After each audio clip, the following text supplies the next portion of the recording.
Boa noite, meus irmãos. A graça e a paz. Amém? Glória a Deus. Queria que os irmãos abrissem a palavra do Senhor no Evangelho de João, no capítulo 1.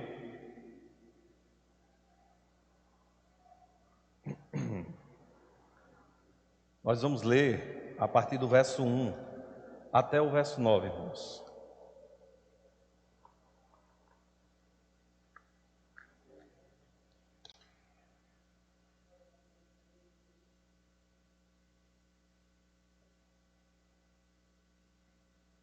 Amém? Os irmãos encontraram? Evangelho de João, a partir do capítulo 1, do verso 1, diz assim a palavra do Senhor: No princípio era o Verbo, e o Verbo estava com Deus, e o Verbo era Deus. Ele estava no princípio com Deus. Todas as coisas foram feitas por intermédio dele, e sem ele, nada do que foi feito se fez. A vida estava nele, e a vida era a luz dos homens. A luz resplandece nas trevas, e as trevas não prevalecem contra ela. Houve um homem enviado por Deus, cujo nome era João.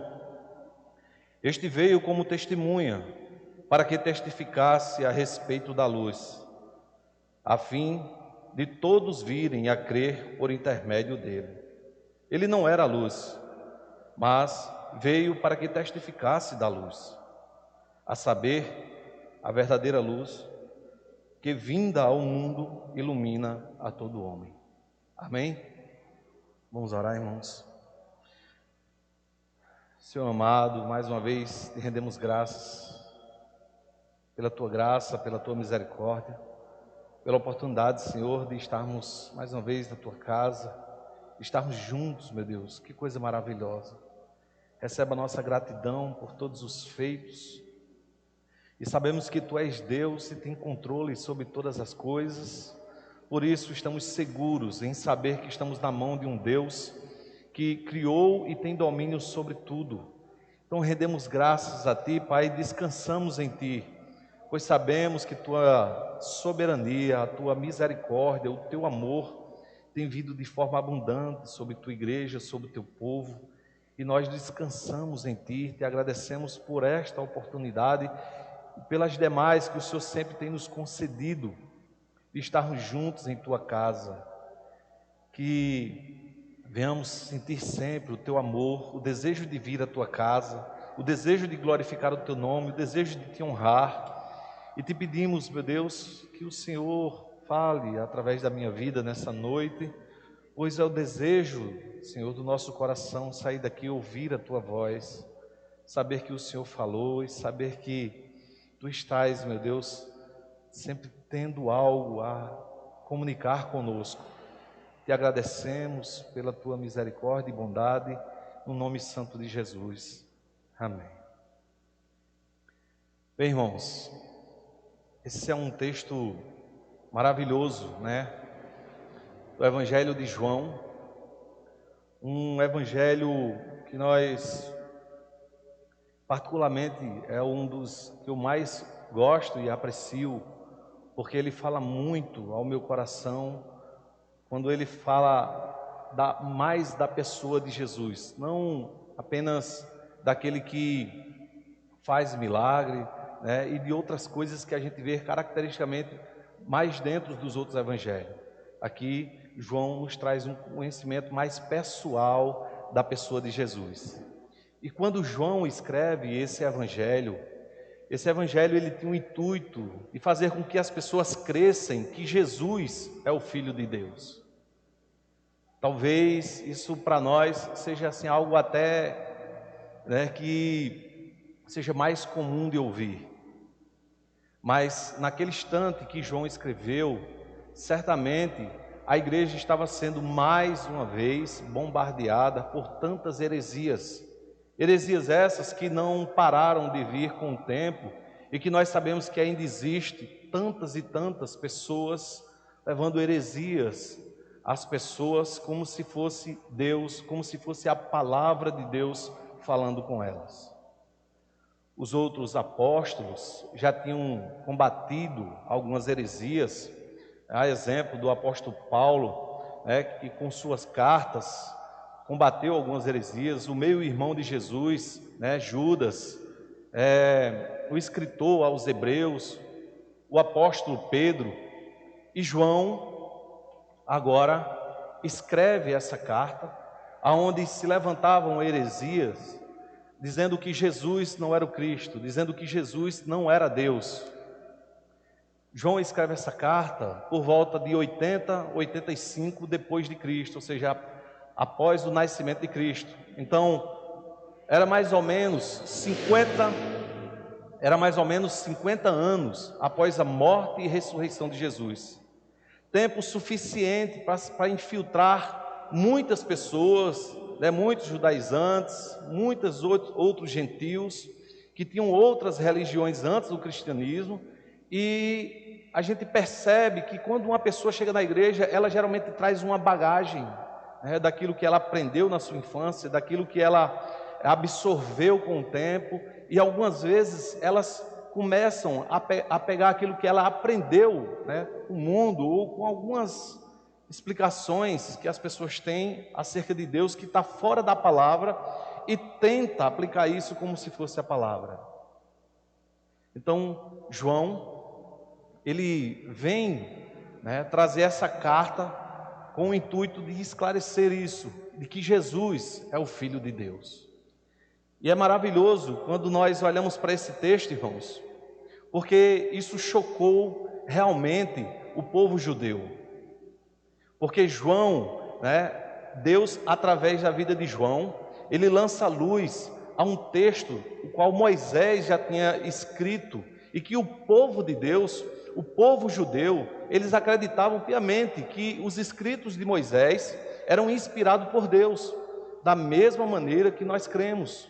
Sabemos, como eles sabiam, que Moisés tinha andado com Deus, que Moisés subiu no monte várias vezes e falava face a face com Deus, e que Moisés, naquilo que ele escreveu, o povo podia confiar. Então João, sendo utilizado por Deus, João vem provar que Jesus é o Cristo, remetendo a nós às escrituras de Moisés, a Gênesis, capítulo 1, todo aquele começo. João lança luz sobre nossa cabeça para trazer clareza de quem era Jesus a partir daquele texto. É difícil a gente tentar fazer uma correlação, mas quando nós começamos a compreender esse evangelho, nós entendemos que forma maravilhosa de Deus utilizar-se do seu servo para nos trazer o ensinamento acerca de quem era Jesus. Então, as escrituras que nós lemos lá em Gênesis, é escrita por Moisés. Moisés escreve a partir da criação. Moisés utiliza exatamente essa palavra que João utiliza, no princípio. Só que Moisés, quando escreve acerca do princípio, Moisés escreve: no princípio criou Deus os céus e a terra. E João, para provar que Jesus é Deus, ele vai exatamente para esse texto e vai trazer luz para as nossas mentes, para que a gente saiba quem era Jesus naquele texto. Moisés, nós sabemos que foi um grande homem usado por Deus, verdadeiramente inspirado. Quando Moisés escreveu ali a partir da criação, Moisés escreveu coisas que até mesmo antes do homem ser criado, do sexto dia, e Moisés escreve o que aconteceu quando Deus criou, o céu e a terra, e a partir daí o que Deus vinha criando até o sexto dia, onde o homem foi formado. E João se apropria disso para nos provar que Jesus é Deus. Então, quando João nos lança ao princípio, ele vai antes daquilo que Moisés escreveu. Moisés, como eu já disse, nos escreveu a partir da criação, a partir daquilo que os nossos olhos conseguem enxergar, a partir daquilo, irmãos, que nós vemos, aquilo que a nossa vista alcança.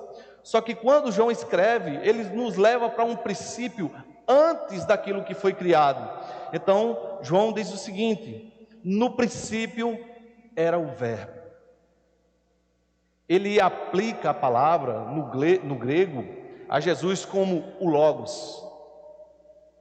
É maravilhoso pensarmos como aquelas pessoas foram chocadas com aquela palavra Logos, para saber que Jesus era Deus, porque na cultura grega a palavra Logos se referia à racionalidade que tem domínio sobre tudo que foi criado.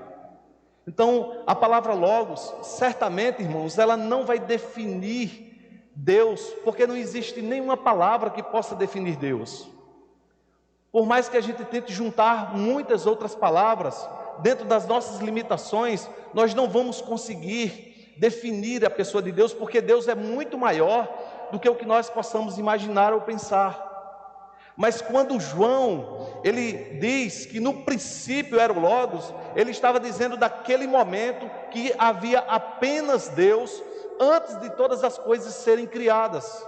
Então João nos remete exatamente a esse tempo, para dizer que Jesus era antes de todas as coisas que foram criadas. Então ele diz, no princípio era o Logos, ou no princípio era Deus, ou no princípio era o Verbo, como é traduzido para nós. Quero que você abra um parênteses, para que a gente medite um pouco, exatamente acerca dessas traduções que nós temos tido hoje, porque isso nos explica um pouco acerca de Jesus. Naturalmente, Jesus sendo o Logos, como João disse, ele é a racionalidade que tem domínio sobre tudo que existe. Jesus sendo o Verbo, é o poder que age para que todas as coisas possam acontecer, é o poder que traz movimento a tudo que foi criado, é o poder que traz energia para que todas as coisas tenham vida e possam acontecer.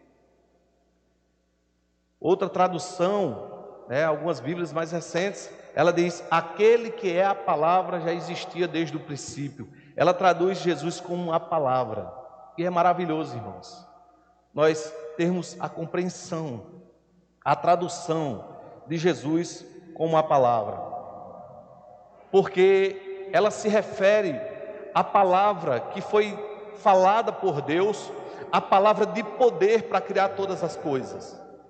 Um Deus que criou tudo a partir do nada, simplesmente com sua voz, como ele disse, haja luz e houve luz. Quando nós percebemos aquilo que João falou, realmente nós percebemos que João falou de algo muito maior do que o que nós possamos imaginar. De que Jesus, ele está além dos nossos pensamentos, que o seu poder, irmãos, é imensurável. Então, quando ele se refere a essa palavra, ele está dizendo que Jesus é essa palavra que tem o poder de criar todas as coisas a partir do nada. Mas também ele se refere à palavra de poder, que é a palavra que está em nossas mãos. Parece que nós temos pouca noção, irmãos, da palavra que está em nossas mãos, verdadeiramente, das Escrituras. Que palavra poderosa, irmãos. Alguns escritores, eles escrevem como Jesus sendo a palavra, e verdadeiramente há uma compreensão de que Jesus sendo a palavra, simplesmente porque essa palavra ela é viva. Quando nós olhamos para essa palavra, nós sabemos que verdadeiramente essa palavra é viva e ela tem vontade própria. Assim como você pode dizer que tem vontade de comer alguma coisa, como você tem vontade de beber água, como você tem vontade de descansar, nós compreendemos que a palavra, por ser viva, ela tem vontade própria. Eu vou lhe mostrar isso nas Escrituras, para que você não pense que eu estou levantando heresia. A palavra no próprio João 16, no versículo 7, onde a palavra diz que Jesus teria que ir para que o Consolador viesse.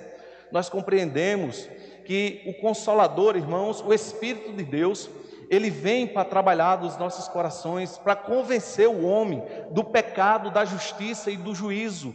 Então nós entendemos que essa palavra é viva, porque o próprio Deus, ele atua nos nossos corações. Para que o homem se converta, ele não vai se converter com boas palavras. Não adianta você achar, ou eu, ou qualquer outra pessoa, que falar bonito, que conhecer muito, que ter uma boa dicção, que isso vai convencer as pessoas do Evangelho e que vai converter elas a Cristo. Porque só há um modo do homem ser convertido, é através do trabalhar e do mover do Espírito Santo no seu coração. Então essa palavra é viva, porque o próprio Deus, Ele atua quando ela é pregada, para que essa palavra, ela venha criar vida no coração daquele que está morto, daquele que está cego, daquele que não compreendeu acerca da salvação, ou aquele que não compreendeu acerca da sua perdição. Esse Evangelho, que também a palavra diz o seguinte, em Hebreus, irmãos, capítulo 4, no versículo 12, onde ela diz: pois a palavra de Deus, ela é viva e eficaz, e mais afiada do que qualquer espada de dois gumes, ela penetra ao ponto de dividir a alma e o espírito, as juntas e a medula, e julga os pensamentos e a intenção do coração. Essa palavra que é viva, ela penetra aonde você não consegue penetrar, no mais profundo do coração do ser humano. Por mais que a gente ache que tenha trazido uma boa explicação ou algum entendimento, para que a pessoa venha trazer entendimento acerca daquilo que está sendo ministrada, na verdade, só o Espírito Santo de Deus, ele pode fazer isso ao coração do homem. Porque essa palavra, ela penetra onde a gente não consegue penetrar.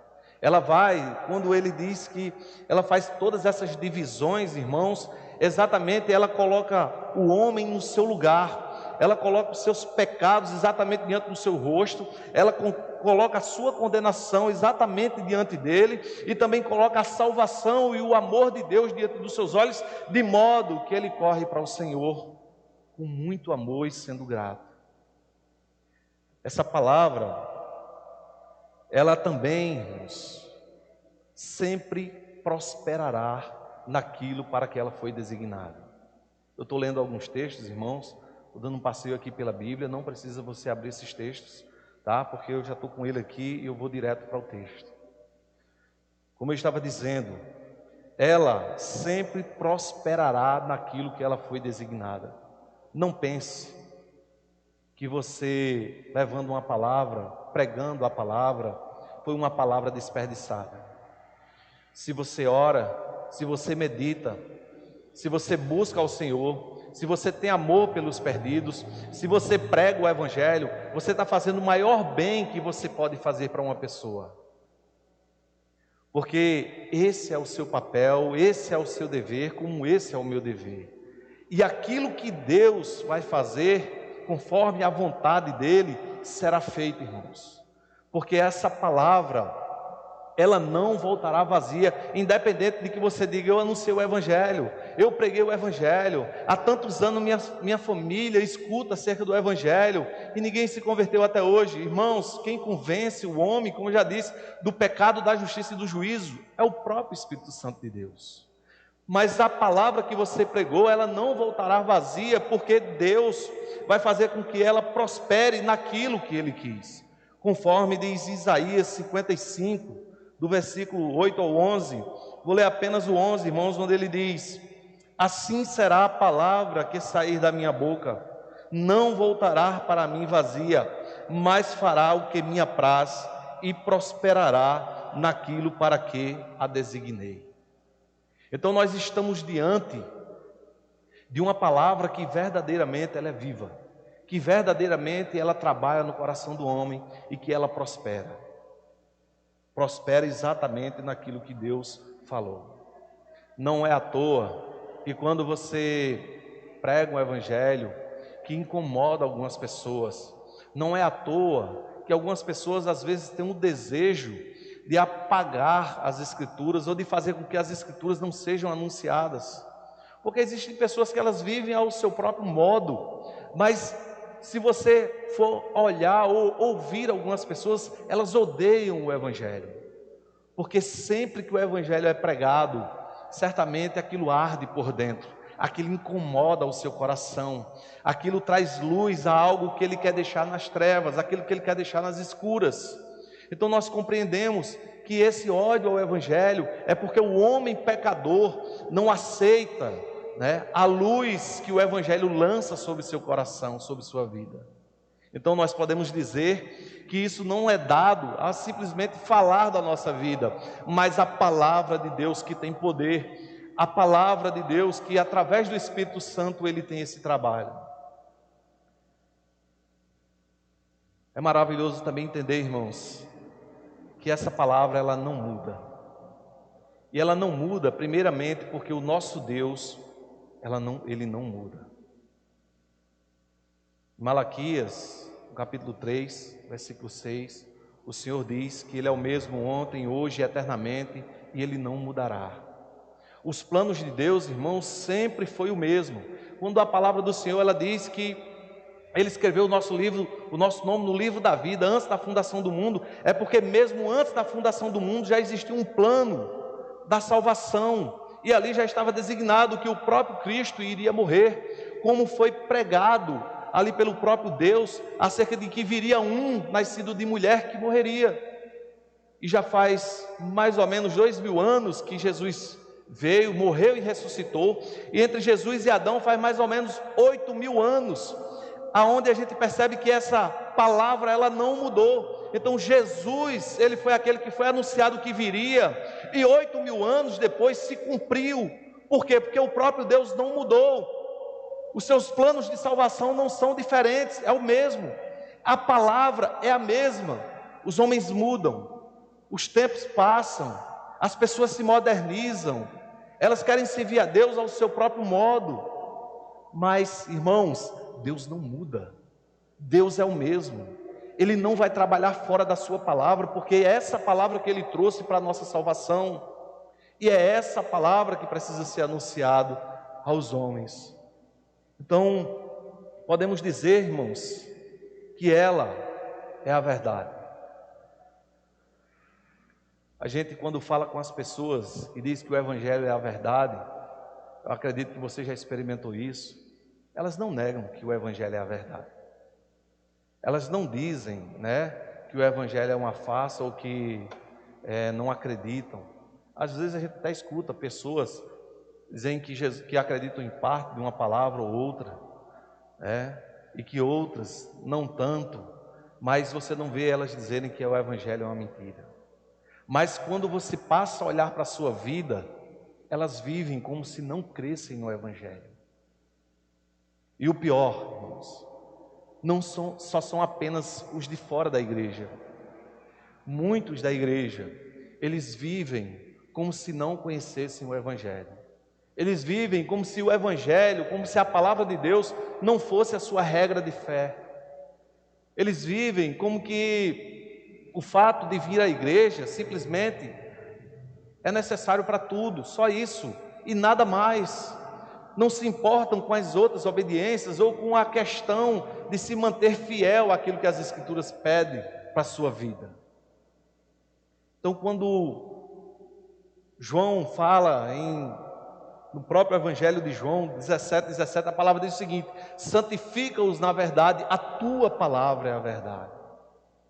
Só há um modo, irmãos, de ser santo, como a palavra diz, como é o entendimento, a compreensão, a tradução da palavra santo, separado para Deus. Então, separado para Deus, só quando o homem obedece à verdade de Deus, e aí ele se torna santificado para o próprio Deus. É essa palavra, irmãos, que é viva e que há de julgar todos os homens naquele dia. Em João, no próprio Evangelho de João, no capítulo 12, no versículo 48, Jesus dizendo, ele fala o seguinte: quem me rejeita e não recebe as minhas palavras, tem quem o julgue. A própria palavra que tenho proferido, essa o julgará no último dia. Em Salmos 119, 160, o versículo, diz: a verdade é a essência da tua palavra, e todas as tuas justas ordenações, a verdade é a essência da tua palavra, e todas as tuas justas ordenanças são eternas. Você vai compreender mais à frente, porque eu fiz questão de trazer toda essa explicação acerca da palavra. Além do nosso texto hoje, as traduções de hoje, dizer que aquele que é a palavra, de se referir a Jesus como a palavra, que é essa palavra de poder que é pregada. Porque quando você diz, eu vou pregar o evangelho para que as pessoas sejam salvas, você está dizendo simplesmente o seguinte: eu estou pregando a Cristo para que as pessoas sejam salvas. Por isso se diz que Jesus é o evangelho, porque fora de Cristo não há salvação. Então, para haver salvação, você tem que pregar Cristo, e Cristo é o evangelho. Então precisamos entender que essa palavra de poder se refere simplesmente a Cristo, ao Salvador das nossas vidas. Então, João, quando ele fala de Jesus, que no princípio era o verbo, no princípio era o Logos, ou no princípio era aquele que é a palavra, isso de certo modo já chocava aqueles homens, principalmente para apontar para um princípio, antes de tudo que foi criado. Voltando para o texto, irmãos, João continua nessa palavra e ele diz: e o verbo estava com Deus. De modo maravilhoso,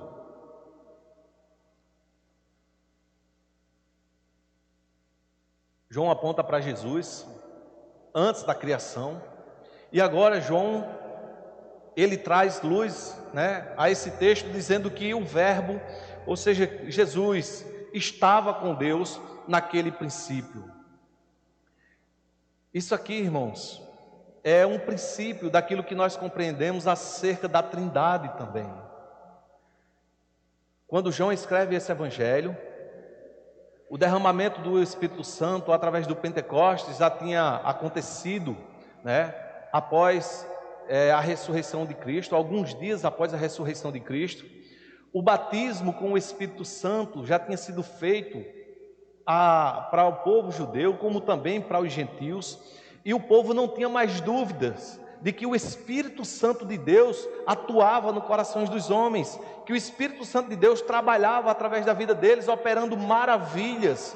Então eles não tinham dúvidas acerca do Espírito Santo de Deus, acerca do batismo com o Espírito Santo. Mas quando João traz essa situação de dizer que Jesus era desde o princípio, e aí ele também diz, e o verbo estava com Deus, ele simplesmente está nos mostrando a pessoa do Pai, do Filho e do Espírito Santo, que as pessoas já compreendiam.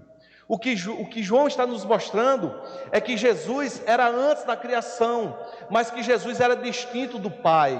Então, Moisés, quando escreveu, no princípio criou Deus os céus e a terra, Moisés aponta para isso aí, fala que no princípio Cristo estava lá, e ele vai dizer no próximo ponto aqui desse texto, e o verbo era Deus.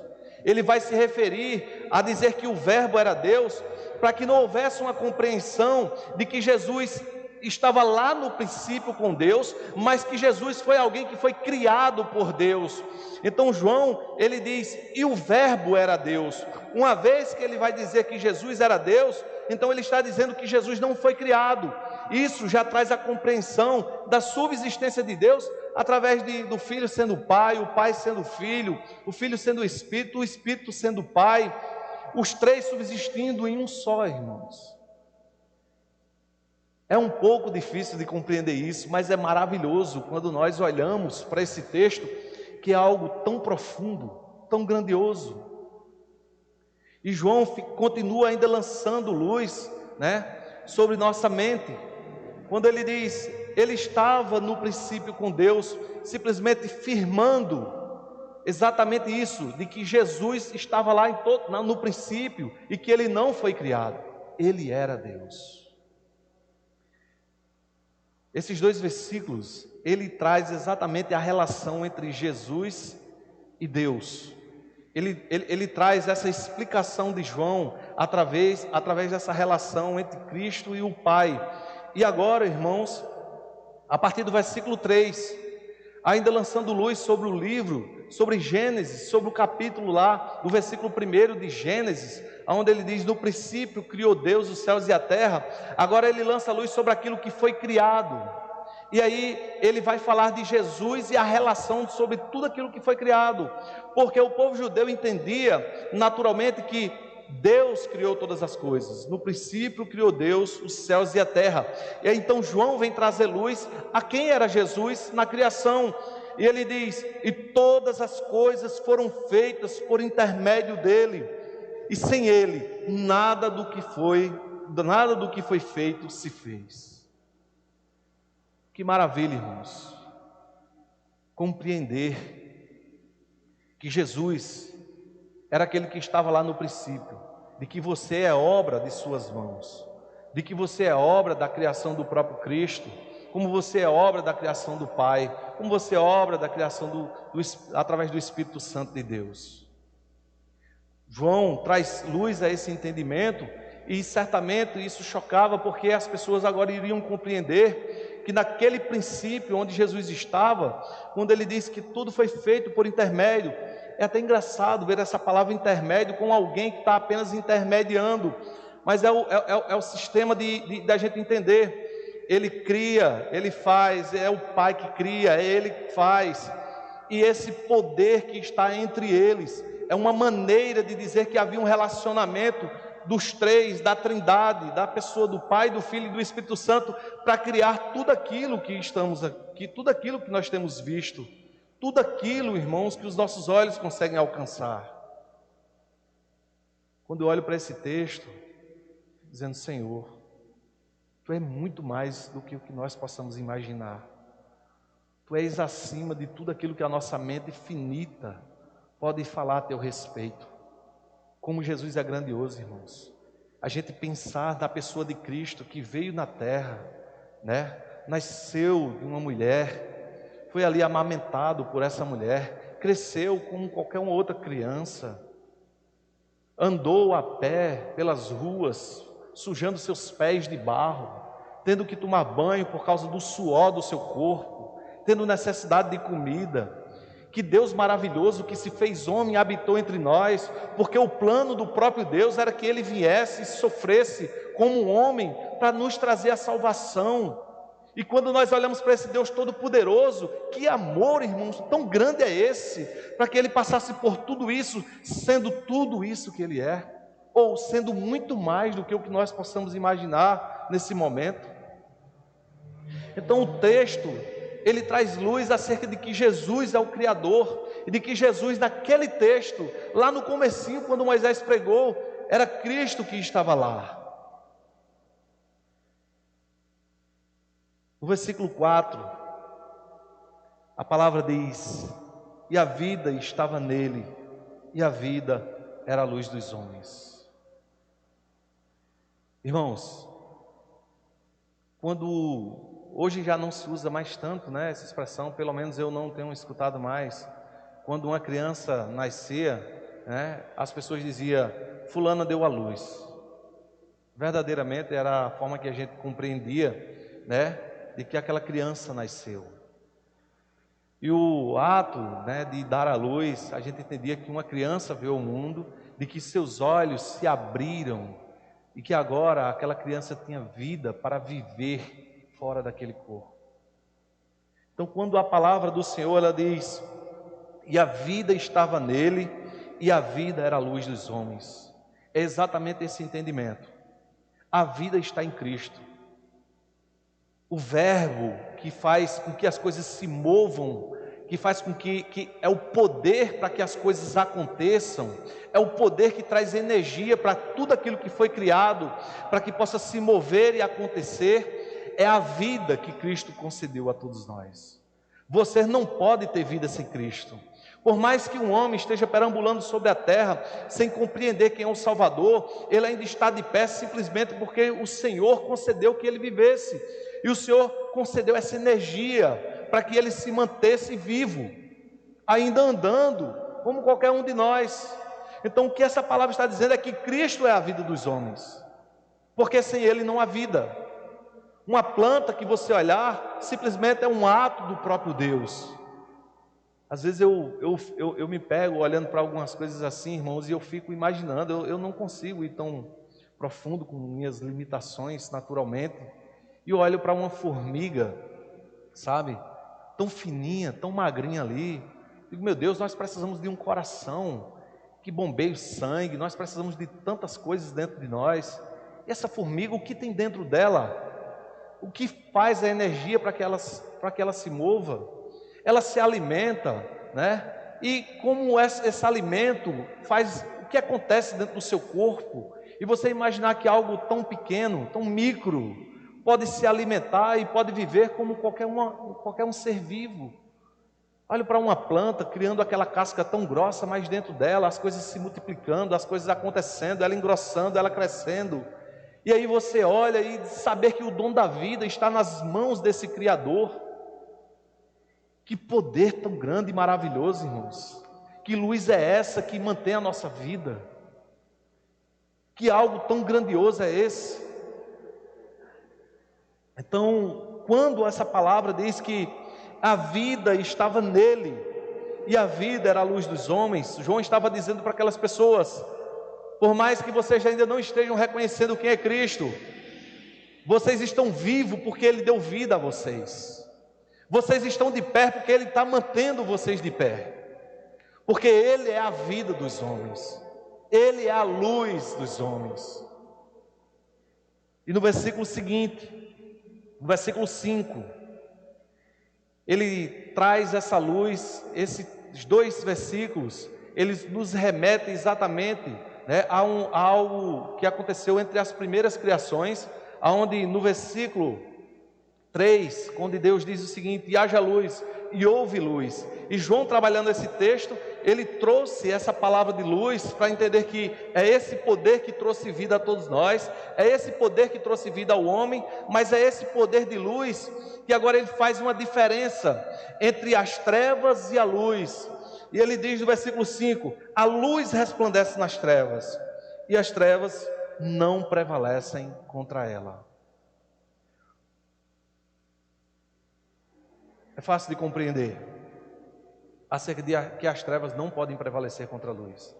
Se nós apagarmos aqui as luzes, tudo isso aqui vai ficar escuro, naturalmente, e nós não vamos conseguir ler. Nós talvez com um pouquinho do resto das luzes que há fora, né, a gente ainda vai conseguir se ver, mas se apagar tudo, nós não vamos conseguir enxergar nada. Então, quando ele diz que a luz resplandece nas trevas e as trevas não prevalecem contra ela, é porque quando você acende a luz, as trevas desaparecem, a escuridão foi embora, porque a luz chegou. Ele aqui nesse texto, ele está lançando também o entendimento acerca de que Jesus é a luz dos homens, de criar os homens, mas ele também está agora demonstrando para nós a diferença, irmãos, entre uma vida santa, uma vida na presença de Cristo, uma vida onde Cristo toma conta daquele coração, e onde Ele lança luz sobre a vida do homem, sobre o coração do homem, e as trevas, aquilo que estava oculto ao nosso coração, aquela palavra que nós falamos antes, que ela penetra mais profundo do que nós possamos imaginar, aquela palavra que tem vida própria, que vai ao coração do homem e convence ele do pecado, da justiça e do juízo, é essa palavra que é luz. E ela clareia aquilo que está obscuro, né, ao entendimento do homem, aquilo que está escuro no seu coração, e ele começa a enxergar os seus pecados, ele começa a ver tudo aquilo que ele tem cometido, por mínimo que for, o seu coração vai chorar, o seu coração vai doer, o seu coração vai temer, ele vai olhar para Deus, e ele vai olhar de maneira que ele vai se sentir sujo, podre, o seu coração ali vai, irmãos, ficar de modo que ele não consegue se conter. Então isso, a palavra está nos mostrando que no momento da conversão de um homem, é exatamente isso que acontece. Jesus, com sua palavra, Ele é luz, e Ele traz luz sobre o coração do homem, sobre aquilo que está obscuro, sobre o seu pecado, e o homem passa a ver com clareza tudo aquilo que ele cometia, e que antes ele nem sentia. Se você for falar para algum homem, né, que ele está na sua vida em pecado, e naturalmente ele faz aquilo, sabe, sem ter nenhuma preocupação em esconder das pessoas, você vai perceber que algumas vezes ele vai rir. Rapaz, você está cometendo isso, e ele vai rir, vai dizer, mas é bom, né? Aí você vai dizer, rapaz, não faça isso, isso é errado, isso é tal, isso é assim, assim. Mas quando você vai falar para uma pessoa de Deus, que você traz ali luz sobre a vida dela, você simplesmente vai perceber que quando você prega o Evangelho, quando você fala algo da parte de Deus, é como se você estivesse lançando luz sobre a vida dela, e ela vai abrir os seus olhos com outra compreensão, e vai compreender que errou, vai compreender que pecou. Já uma pessoa que está em trevas, naturalmente, enquanto o Espírito Santo não fizer isso no coração dela, ela vai continuar em trevas, e ela vai continuar rindo acerca do pecado, ela vai continuar amando o pecado, ela vai continuar desejando o pecado, até que Cristo, irmãos, por sua própria vontade, venha ao coração do homem e lance luz sobre aquelas trevas que estão ali escondidas.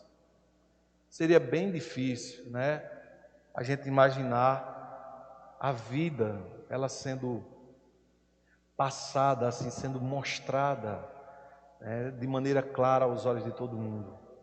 Porque o homem, ele sempre falha, ele sempre erra, e o seu coração sempre tem um temor de que isso aconteça. E quando Jesus ele vem consertar a vida do homem, ele vem exatamente expor isso aos seus próprios olhos, para que haja um arrependimento e um perdão, ou seja, para que o homem seja lavado no sangue de Cristo, e para que não reste sujeira, né, na sua alma, para que ele venha transparecer. Então, esse Jesus, que é o poderoso, que é o todo-poderoso, esse Jesus que é o Filho de Deus, esse Jesus que é o nosso Salvador, esse Jesus que é o nosso Criador, esse Jesus que traz luz aos nossos corações, irmãos, e é esse Jesus que nós temos que pregar. Não é à toa que se falou acerca da palavra, que se falou acerca de tudo isso, que se falou acerca da luz, porque o próximo versículo, do versículo 6 ao versículo 9, agora ele não trata mais sobre o texto de Gênesis, mas eu vou dizer que ele trata acerca do papel da igreja, ele fala acerca do nosso papel.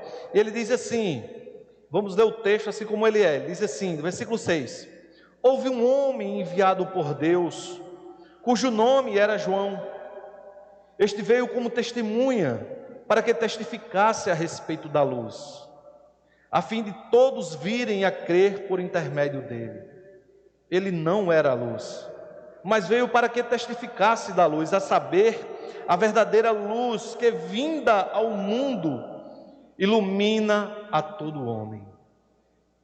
Eu vou ler esse texto de uma maneira diferente, e eu queria que você acompanhasse, olhando ainda para as Escrituras, a partir do verso 6, eu vou trocar algumas palavras, para que você compreenda, para que você esteja dentro desse texto, para que nós venhamos nos incluir dentro desse texto. E ele diz assim, irmãos, houve um povo enviado por Deus, cujo nome, igreja. Este povo veio como testemunha para que testificasse da luz de Cristo, do Salvador, a fim de todos virem a crer por intermédio dela.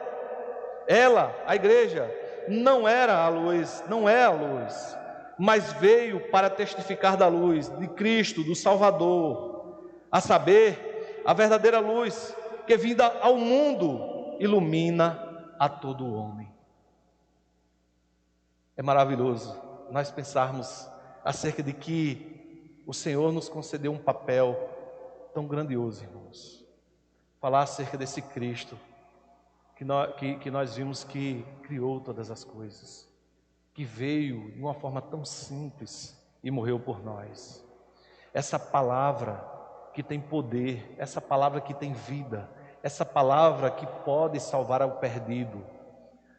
Às vezes eu digo para as pessoas, irmãos, como minha família, algumas pessoas às vezes dizem assim para mim, irmãos, como minha família tem um coração duro, como eu já preguei o Evangelho, como eu já falei acerca de Cristo, praticamente eles não me escutam mais.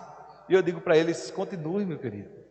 Não é você que converte o coração, não é você que vai fazer com que essas pessoas se convertam a Cristo, mas a palavra que você prega, ela tem poder para converter eles, e o tempo não é seu, o tempo é de Deus. O tempo é do Salvador, o tempo é do Espírito Santo de Deus. Como dizia Spurgeon, que é a graça irresistível. Ninguém consegue resistir à graça abundante. Ninguém consegue resistir àquilo que o Espírito Santo faz.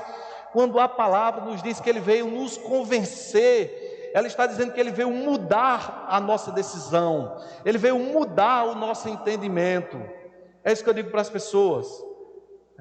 Conversando com algumas pessoas, as pessoas dizem assim: Jane, o Espírito Santo convence, mas é eu quem decido. Então ele não lhe convenceu, porque a palavra convencer significa exatamente mudar o sentido da tua vida. A palavra convencer significa que ele te mudou aquilo que você entendia, o sentido do que você andava no mundo. Quando ele lhe convenceu, ele fez com que você andasse ao contrário. Então a palavra convencer significa verdadeiramente uma mudança. Então, quando o Espírito Santo vem ao coração do homem, verdadeiramente, ele convence o homem do seu estado pecaminoso. E é por isso que nós precisamos nos tranquilizar. Eu fico tranquilo, irmãos. Falo do Evangelho, pedindo que Deus derrame graça, pedindo que Deus convença aqueles que escutam a palavra tão preciosa. Um tesouro tão grandioso, que muitas vezes é desperdiçado, como eu tantas vezes desperdicei, até que o Senhor veio, e mudou o meu coração, como mudou de todos que estão aqui. É o nosso dever ter o papel como o papel de João, falar acerca de Cristo, falar acerca da luz, falar do Salvador, falar do Criador, falar da beleza de Cristo, falar daquele, irmãos, que de fato e verdadeiramente veio com essa função de salvar o pecador. Essa palavra, irmãos, que Deus nos conceda a graça de testemunhar, assim como João testemunhou, acerca de um Cristo tão poderoso, tão maravilhoso. Amém? Que Deus nos abençoe, em nome de Jesus.